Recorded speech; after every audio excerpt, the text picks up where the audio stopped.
देखें जी, शेख ठीक है, अल्लाह का शुक्र है। पहले रेलवे चल रहा था, उसके बाद वजारत दाखिला आई, आजकल शेख वेला है जी। तो पेशगोइयाँ बड़ी करते हैं आप, क्या पेशगोई करेंगे आज हमारे प्रोग्राम में? देखें जी, शेख ने हमेशा जो भी पेशगोई कही है सच साबित हुई है। देखें, शेख ने कहा था कि 2021 के बाद 2022 आएगा, आएगा कि नहीं आएगा? बिल्कुल बिल्कुल आना है। देखें, सितंबर के बाद जो महीना आना है वो बड़ा मुश्किल महीना है। इसमें बहुत सारे लोगों ने इधर उधर हो जाना है। ये शेख की पेशगोई है, चाहे शेख की कंपनी हो। हम सब उम्मीद से में मेरा पहला जो गेटअप था वो था इंजमाम उल हक का, वो जौन सा। मेरे पाकिस्तानियों, सबसे पहले आपने घबराना नहीं है। मैंने पूरी कौम से वादा किया था कि तब्दीली आ रही है, तब्दीली आ नहीं रही, तब्दीली आ गई है। एक बार इनके सामने तस्वीर रखी उन्होंने मलका बरतानिया की, इनका ही तारिक शेख करेगा।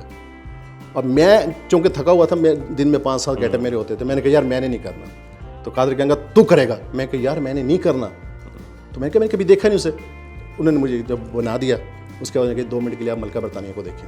अच्छा, वो मैंने उनका क्लिप देखा। उसके बाद बेटी तुम आए मर जाने, देखे हम तुमको बताता है हम क्या है। हमने सारी उम्र पाकिस्तान को खिलाया, पाकिस्तान से जब कोई भागता है तो सीधा बरतानिया में आता है, तो इसलिए हम उसको पनाह दे देता है। रंगीन मिजाज है मेरी तरह, जिस तरह मेरी ज़िंदगी है उसी तरह उसकी ज़िंदगी है। मैं भी बस हमेशा घर से नहीं खाया जी, हमेशा ढाबों से खाया। घर से जब भी खाया मैंने आराम ही खाया। कादर भाई को पता है कि मैं जब चाय पीने जाता हूँ तो सामने होटल वाले को 2-4 मैंने गप्पें सुनानी है, तो उसके बाद उसने मुझे खाना मुफ्त खिला देना।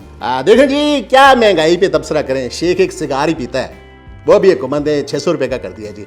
अब मैंने ये देखें लकड़ी का सिगार, ये मैंने अमलताज का सिगार लिया जी।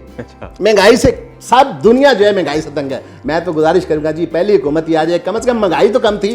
वैसे लकड़ी का सिगार, उसका एक फ़ायदा ये भी है कि सेहत आपकी बची रहती है। हाँ जी, सेहत बची रहती है, दूसरे इसको आग नहीं लगानी पड़ती। देखें, शेख ने कभी सिगार को आग नहीं लगाई, हमेशा हमसायों के घर में और दूसरे लोगों के घरों में आग लगाई है।